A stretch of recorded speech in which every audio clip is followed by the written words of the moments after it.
আসসালামু আলাইকুম, সবাই কেমন আছেন? আশা করি সবাই ভালো আছেন। থাম্বনেল দেখে তো বুঝেই গেছেন আজকে কি কাজ করব। তো সর্বপ্রথম 19 নাম্বার আর 17 নম্বর গুটলি বা রেঞ্জ দিয়ে পিছনের চাকাটা খুলবো।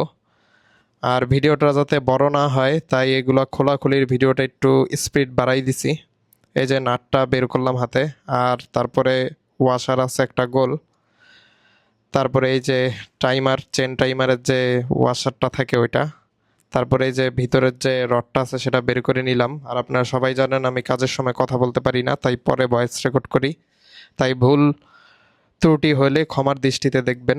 তারপরে এই যে এই গুটলিগুলা, এগুলো আপনারা সবাই আগের ভিডিওগুলোতেও দেখছেন আমার। এখন চেনটা খুলে পিছনের চাকাটা বের করব। তারপরে চেনটা একটু ধরে চাকাটা পিছনে টান দিলে চাকাটা বের হয়ে আসবে। তারপরে এই যে ক্যালিপার, এটা হচ্ছে স্টক ক্যালিপার, কিন্তু কালারটা ছিল ব্ল্যাক কালার, পরবর্তীতে এটা গোল্ডেন কালার করা হয়েছে। আর এই যে যে ব্রেক প্যাডগুলোর নাট থাকে দুইটা ক্যালিপারের মধ্যে, সেটা খুলবো।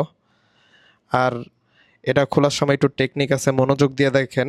মানে এটা আপনি অনেকভাবেই খুলতে পারেন, আমি আর কি এভাবে খুলি যাতে ক্যালিপারে কোনো স্পট না পড়ে।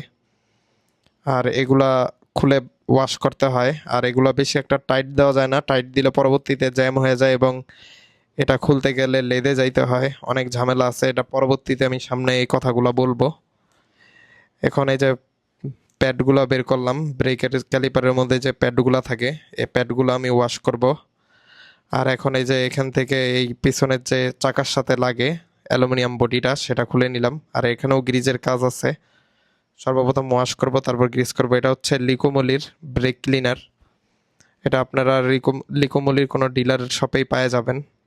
আর এটা একটা স্প্রিংয়ের মতন থাকে, ক্যালিপারে বসানো থাকে। সেটা অন্ধকারের জন্য বুঝতে পারতেছেন কিনা জানি না, একটু কষ্ট করে বুঝে নেবেন।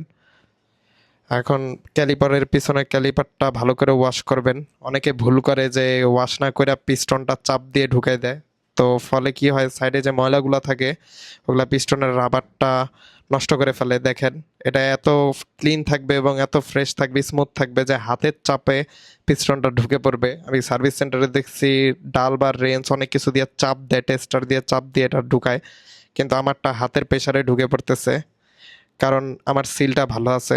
এখন এই যে এগুলা ওয়াশ করে নিব আমি। যে ক্যালিপারের মধ্যে যে স্প্রিং এর মতন জিনিসটা থাকে যার উপরে ব্রেক প্যাডগুলা বসে, আর এখানে অ্যালুমিনিয়াম বডির উপরে একটা রাবারের মতন থাকে, এটা আপনাদেরকে একটু সাবধানে লাগাইতে হবে কারণ অনেকে ভুল করে। এটা ভালো করে ওয়াশ করে নিই তারপর একটু লাগাবো।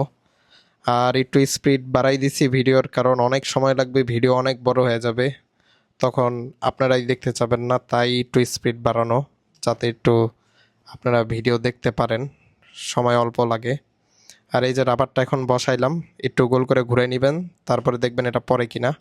এখন ওই যে ক্যালিপারের যে আগের জায়গায় স্প্রিংটা ছিল ওই জায়গায় বসাই দিলাম।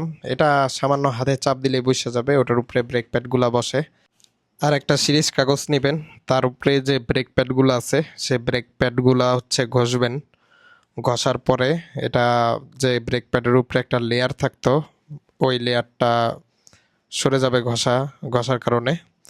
আর অনেকে ব্রেক প্যাড ওয়াশ করার পরে বাইকের ব্রেক চাপলে একটু কম ব্রেক হয়, এটা নিয়ে ভয় পাওয়ার কিছুই নেই, কারণ এটা হচ্ছে আবার আস্তে আস্তে ঠিক হয়ে যায়। তো ব্রেক ওয়াশ করার পরে একটু সাবধানে বাইক চালাবেন। এই যে ব্রেক প্যাডগুলো যেভাবে ওয়াশ করছি ওভাবেই করবেন। আর এই যে ক্যালিপারের যে নাটগুলো আছে সেই নাটগুলো একটু ওয়াশ করে নিলাম।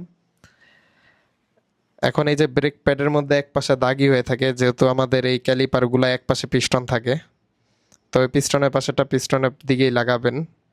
আর এই যে এই নাটটা এখানে একটু মনোযোগ দিয়ে দেখতে হবে, কারণ ব্রেক প্যাডটা ওই নাটের মধ্যে আটকাইতে হবে আপনাদের। প্রথম নাটে আটকাবেন, দেখবেন একটু হাত দিয়ে দেখবেন যে ব্রেক প্যাডটা খুলে আসে কিনা, যদি না আসে তাহলে বুঝবেন ফিক্সড হয়ে গেছে। তারপরেরটা একটু স্প্রিংয়ের মতন চাপ দিলে, একটু ওই যে ওই দিকে চাপ দিচ্ছি ওদিকে চাপ দিলেই পরের নাটের সাথেও ওই ব্রেক প্যাডটা লাগিয়ে যাবে। তারপর সেম প্রসেসে এ পাশেরটা লাগাবেন। আর পিস্টনটা চাপ দিয়ে ভিতরে ঢোকার কারণ হচ্ছে যখন আমি চাকাটা বসাবো যাতে এই প্যাডগুলোর মাঝখানে একটা গ্যাপ থাকে, আমার যে ডিস্কটা আছে রিয়ার ডিস্কটা ওটা যাতে ইজিলি ওইটার মধ্যে প্রবেশ করতে পারে, এই কারণে ওটা চাপ দিয়ে পিস্টনটা ঢুকাই দেওয়া। আর এগুলা সূক্ষ্ম কাজগুলা বাইক সার্ভিস সেন্টারে করবে না। আর এখন যে যে এলকি দিয়া নাটটা টাইট দিচ্ছি, এটা নাট একদম টাইটই দিবেন না, মোটামুটি নাটের মাথা পর্যন্ত গেলেই ওভাবে রেখা দিবেন, কারণ এর আগেও আমার সাথে এরকম হয়েছিল। আমি তো অনেক দিন ধরে বাইক চালাই, যে জ্যাম লাগার পরে লেদে গিয়ে খুললা নিতে হয়েছে, পিস্টনটাই বাতিল হয়ে গেছে। আর এই যে এগুলা গ্রিজ করে নেবেন ভালোভাবে, অ্যালুমিনিয়াম বডিটা, কারণ এই ব্রেকগুলা একটু এপাশ ওপাশ মুভমেন্ট করে খেলে ব্রেক ধরার সময়। এই যে ক্যালিপারের মধ্যেও একটা লম্বা রডের মতন আছে, যেটা ওই পাশের রাবার দিয়ে ঢুকবে, প্রবেশ করবে অ্যালুমিনিয়াম বডিতে। ওগুলো একটু গ্রিজ করে নেবেন। গ্রিজ করার পরে এটা সুন্দরভাবে বসাই দিবেন। আর রাবারটাও ঠিক মতন বসা আছে কিনা সেটাও একটু দেখে নেবেন। আরেকটা রাবার ক্যালিপারের সাথেই আছে। যে প্রসেসে, এটা একটু ভিডিওটা আপনার টাইম নিয়ে দেখলেই বুঝতে পারবেন, কয়েকবার দেখলেই হবে। আপনারা করতে পারবেন, মানুষ দ্বারা সব সম্ভব। আমি যেহেতু পারছি আপনারাও পারবেন, অসম্ভবের কিছুই নাই। আর এখানে এভাবে অ্যালুমিনিয়াম বডিটা বসবে, একটা আছে, আর এটা হচ্ছে চাকার রড। আর এই চাকার রডের মধ্যে প্রথমে ওয়াশার বসাবেন, তারপরে চেন টাইমারেরটা বসাই নেবেন, তারপরে গ্রিজ করবেন, যাতে পরবর্তীতে আবার গ্রিজ করার পরে ওগুলা বসাইলে হাতে মাখা মাখা হয়ে যাবে, এরকম একটা অবস্থা হবে।